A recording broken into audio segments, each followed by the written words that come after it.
Hey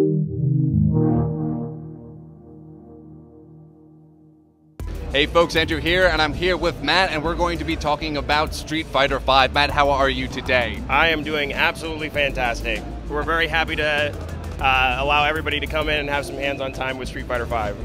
So what do you guys have here at the Expo? I see that you guys have a lot of booths with Street Fighter V, but I'm also seeing something over there that's going on. Yeah, we definitely pulled out all the stops for Street Fighter this time around. Obviously, we've got the game that's playable here, but we've also brought out our Capcom Pro Tour eSports stage.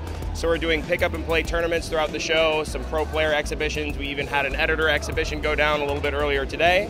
On top of that, we've also built this huge photo wall.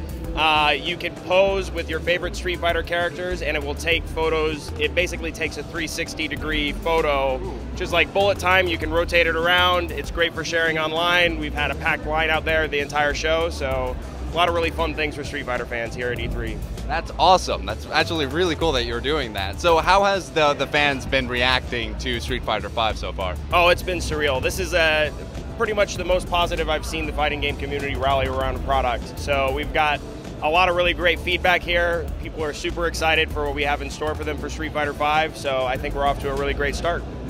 Now with Street Fighter V, it has such a huge dedicated fan base with both casual and professional players. How do you guys find that balance between appeasing both your casual fans and your pro players? Yeah, finding that balance is definitely a big focal point for us as a company.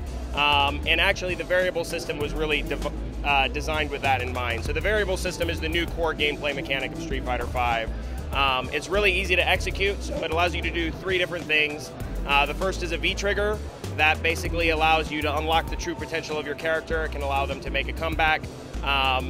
That's done by pressing heavy punch and heavy kick. So just about anyone can execute that command and have that if you struggle with double fireball motions. It's just 2 buttons at the same time. The other one is called the V-skill. That adds a new level of utility to your character, so it could be like a new movement option or a parry. That's done with medium punch and medium kick. So those 2 moves alone provide a new level of accessibility just because they're very easy to input. The last piece of the pie is our V reversals. Essentially very similar to what we had for alpha counters. If you're under a lot of pressure, you can activate that using 1 stock of your V gauge and push your opponent away, do a little bit of damage. Awesome. Now, there seems to be a trend going on with a lot of esports games, especially with League of Legends. They will reach out to the professional players and like, hey, what do you guys think of this mechanic that we're implementing and whatnot? Is Street Fighter doing the same thing with their pro players? Definitely. So Capcom has transitioned its stance towards esports the last few years. We have a pretty progressive model in place. Last year we had was our first year of Capcom Pro Tour. We're now in our 2nd season. We have really great relationships with all the pro players. On our professional circuit, we've got $500,000 worth of prize money this time around. So we brought the pro players in at our first hands-on to get their feedback. We're also going to be doing a lot of beta tests to make sure that the game quality is really, really high. But we're definitely collecting that feedback and putting together a very good infrastructure for our competitive players. Excellent. So now when can fans finally get their hands on a playable form of Street Fighter V? So if you, in North America, if you pre-order the game, you can get access to our online betas. The first one starts on July 23rd. We will have another one later that fall. That's going to be, the first one is exclusive to PS4. The second one's going to be PS4 and PC. That's the first time you can get your hands on it. When everybody gets their hands on it is spring 2016.